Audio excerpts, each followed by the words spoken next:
நீலகிரி மாவட்டம் கூடலூர் அருகே வீட்டில் பதுங்கிய சிறுத்தை மயக்க ஊசி செலுத்தி பிடிக்கப்பட்டது.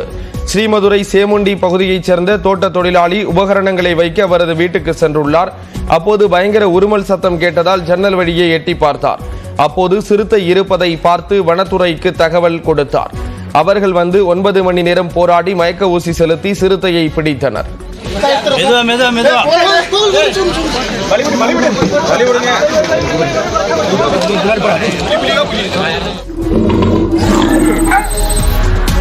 நெல்லை மாவட்டம் நாங்குநேரியில் பேருந்தில் டிக்கெட் எடுப்பது தொடர்பாக வாக்குவாதத்தில் ஈடுபட்ட காவலரும் நடத்துனரும் ஆரத்தழுவி டீ குடித்து பரஸ்பரம் வருத்தம் தெரிவித்து சமரசமாகினர். நாங்குநேரியிலிருந்து தூத்துக்குடி சென்ற அரசு பேருந்தில் காவலர் ஆறுமுக பாண்டி டிக்கெட் எடுக்க மறுப்பதாக அப்பேருந்தின் நடத்துனர் வீடியோ வெளியிட்டார். இந்த வீடியோ வைரலாகி மாநிலம் முழுவதும் போக்குவரத்து ஊழியர்கள் மற்றும் காவல்துறையினரிடையே மோதல் போக்கை உருவாக்கியது. இந்நிலையில் காவலர் ஆறுமுகபாண்டி மற்றும் பேருந்து நடத்துனர் இருவரும் நேரில் சந்தித்து சமரசமாகினர். ஒன்றாக டீ குடித்து ஆற தழுவி பரஸ்பரம் வருத்தம் தெரிவித்துக் கொண்டனர். ரெண்டு துறையும் நண்பர்களா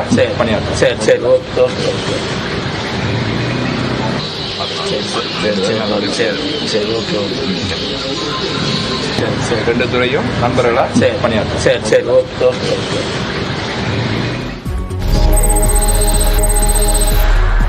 கன்னியாகுமரி மாவட்டம் திருப்பரப்பு அருவியில் தண்ணீர் ஆர்ப்பரித்து செல்வதால் 7வது நாளாக சுற்றுலா பயணிகள் குளிக்க தடை விதிக்கப்பட்டது.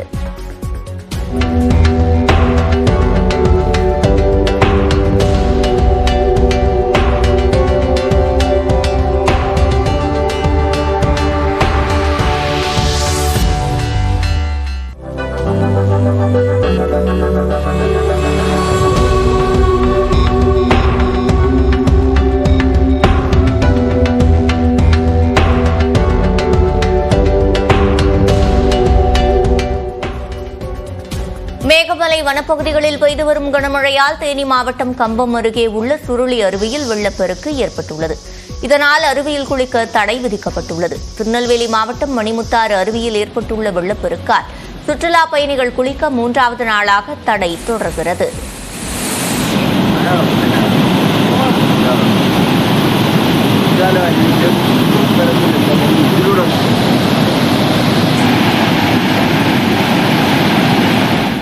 இதேபோன்று நாமக்கல் மாவட்டம் கொல்லிமலையில் உள்ள ஆகாயகங்கை நீர்வீழ்ச்சியில் மீண்டும் குளிக்க அனுமதி வழங்கப்பட்டுள்ளதால் சுற்றுலா பயணிகள் மகிழ்ச்சி அடைந்துள்ளனர். கடந்த 3 நாட்களுக்கு முன்பு பெய்த மழையால் அருவிகளில் நீர்வரத்து அதிகரித்தது. இதனால் அங்கு குளிக்க தடை விதிக்கப்பட்டது. தற்போது வெள்ளப்பெருக்கு குறைந்துள்ளதால் ஆகாயகங்கை நீர்வீழ்ச்சி, நம்மருவி, மாசிலா அருவி ஆகியவற்றில் சுற்றுலா பயணிகள் குளிக்க அனுமதி வழங்கப்பட்டுள்ளது.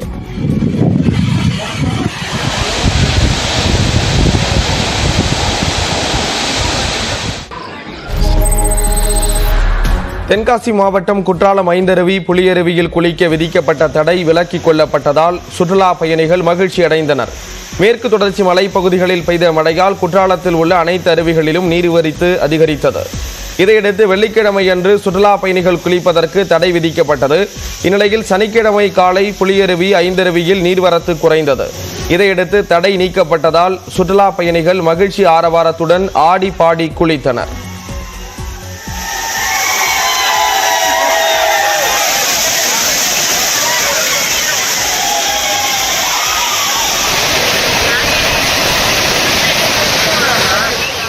எட்டு நாள் கழித்து இப்போ தான் இங்கே திறந்துருக்காங்க.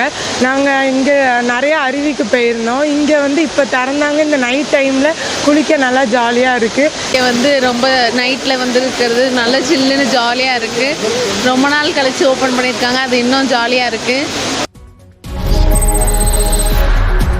ஏற்காடு மலர் கண்காட்சி வரும் 30ஆம் தேதி வரை நீட்டிக்கப்பட்டுள்ளது. சேலம் மாவட்டம் ஏற்காட்டில் 47வது கோடை விழா மற்றும் மலர் கண்காட்சி கடந்த 22ஆம் தேதி தொடங்கியது. சுற்றுலா பயணிகளை கவரும் வகையில் 7 லட்சம் வண்ண மலர்களால் பல்வேறு வகையான உருவங்களால் வடிவமைக்கப்பட்டது.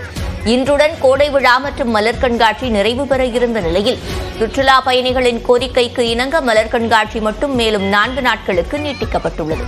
மலர் கண்காட்சி தவிர இதர கோடை விழா நிகழ்ச்சிகள் அனைத்தும் ஏற்கனவே அறிவித்தபடி இன்று மாலையுடன் நிறைவு பெறுகிறது. இதனிடையே கோடை விழாவின் ஒரு பகுதியாக வளர்ப்பு பிராணிகள் கண்காட்சி நடைபெற்றது. இதில் சேலம் மாநகர் காவல்துறை நாய்கள், ரயில்வே பாதுகாப்பு படையைச் சேர்ந்த நாய்கள் மற்றும் மத்திய சிறைச்சாலையைச் சேர்ந்த நாய்களும் கலந்து கொண்டு பல்வேறு சாகசங்களை செய்து காண்பித்தன.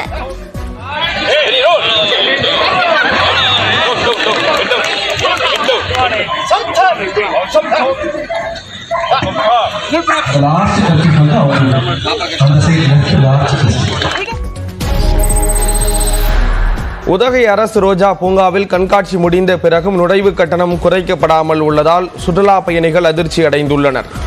உதகை அரசு ரோஜா பூங்காவில் கடந்த 10ஆம் தேதி ரோஜா கண்காட்சி தொடங்கியது. இந்த கண்காட்சி கடந்த 22ஆம் தேதியுடன் நிறைவடைந்தது. ரோஜா கண்காட்சிக்காக நுழைவு கட்டணம் பெரியோர்களுக்கு 100 ரூபாயாகவும் சிறியவர்களுக்கு 50 ரூபாயாகவும் உயர்த்தி வசூலிக்கப்பட்டது. ஆனால் ரோஜா கண்காட்சி முடிந்த பின்னும் நுழைவு கட்டணம் குறைக்கப்படாமல் உள்ளதால் சுற்றுலா பயணிகளின் வருகை வெகுவாக குறைந்துள்ளது. டிக்கெட்ஸ் விலையும் வந்து 100 ருபீஸ் சார்ஜ் பண்ணுறாங்க எல்லாருக்கும். ஆனால் வந்து இங்கே பார்த்தா பார்க்குற அளவுக்கு ஒன்றும் இல்லை. பார்க்குற அளவுக்கு இல்லைங்கும் போது இங்கே ப்ரைஸ் டிக்கெட்ஸில் கொஞ்சம் நார்மலாக விலை கம்மி பண்ணாங்கன்னா இன்னும் கொஞ்சம் வரக்கு இன்ட்ரெஸ்ட்டாக இருக்கும். ரோஸ் எல்லாம் எடுத்துட்டாங்க எல்லாம் அது மாதிரி. அப்புறம் ரேட்டு கொஞ்சம் கம்மி பண்ணால் நல்லாயிருக்கும். லோக்கலில் இருக்கனால 100 ரூபா வச்சுருக்காங்க, 50 ரூபா சின்ன பசங்களுக்கு. இன்னும் அதை கம்மி பண்ணல, அது கொஞ்சம் கம்மி பண்ணால் நல்லாயிருக்கும். கொடைக்கானல் பிரையண்ட் பூங்காவில் நடைபெற்ற மீன்கள் கண்காட்சியை சுற்றுலா பயணிகள் ஆர்வமுடன் கண்டு ரசித்தனர். கோடை விழாவின் ஒரு பகுதியாக பிரையண்ட் பூங்காவில் மீன் கண்காட்சியும் நடைபெற்று வருகிறது. இதில் பிளவஹான், அரவனா, பிரானா, கேட்ஃபிஷ், ஆஸ்கர் உள்ளிட்ட பல்வேறு வகையான மீன்கள் காட்சிப்படுத்தப்பட்டுள்ளன. இந்த வண்ண மீன்களை சுற்றுலா பயணிகள் ஆர்வத்துடன் கண்டு ரசிப்பதுடன் புகைப்படமும் எடுத்து மகிழ்கின்றனர். நல்லா இருக்குது பார்க்கறதுக்கு. எங்கள் வீட்டில் இருக்கிறதோட இது ரொம்ப நல்லா இருக்குது பார்க்கறதுக்கு. நல்லா குட்டி குட்டியாக அழகாக இருக்குது. இங்கே நிறைய ஆமைகள் சின்ன சின்னதாக இருக்குது, அதுவும் பார்க்கறதுக்கு நல்லா இருக்குது. இங்கே ஃபிஷ்லாம் பார்க்கறதுக்கு நல்லா இருக்குது. சின்ன மீன்லேருந்து பெருசு வரைக்கும் இருக்குது. டாட்டா ஐஸு, கிராப்பு, இறால் எல்லாமே இருக்குது. பார்க்கறதுக்கு நல்லா இருக்குது. நீங்களும் பார்க்கலாம் ஃபேமிலியோட, நல்லா இருக்கும். சென்னை அடுத்த ஆவடியில் தனியார் பள்ளி பேருந்து ஆய்வின் போது மாவட்ட வருவாய் கோட்டாட்சியர் கால் வைத்ததுமே பேருந்து படிக்கட்டு உடைந்து தொங்கியது. ஜூன் மாதம் கோடை விடுமுறை முடிந்து பள்ளிகள் திறக்கப்பட உள்ள நிலையில் பள்ளி பேருந்துகளில் வட்டார போக்குவரத்து அதிகாரிகள் தொடர்ந்து சோதனை மேற்கொண்டு வருகின்றனர். அந்த வகையில் ஆவடி, பூவிருந்தவள்ளி உள்ளிட்ட பகுதிகளுக்குட்பட்ட 65 தனியார் பள்ளிகளின் 395 வாகனங்கள் சோதனைக்கு கொண்டு வரப்பட்டன. அப்போது திருவள்ளூர் வருவாய் கோட்டாட்சியர் கற்பகம் தலைமையிலான அதிகாரிகள் ஆய்வு மேற்கொண்டனர். அப்போது மாவட்ட வருவாய் கோட்டாட்சியர் கற்பகம் ஒரு பேருந்தில் ஏறியதும் அதன் படிக்கட்டு உடைந்து விழுந்தது.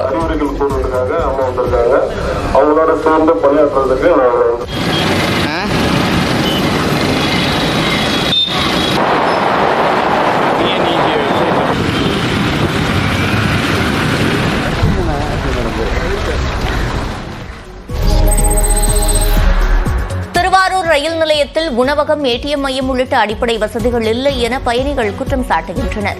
10 ஆண்டுகளுக்கு முன்பு திருவாரூர் ரயில் நிலையம் முன்மாதிரி ரயில் நிலையமாக அறிவிக்கப்பட்டு அதற்கான பணிகள் நடைபெற்று வருகின்றன.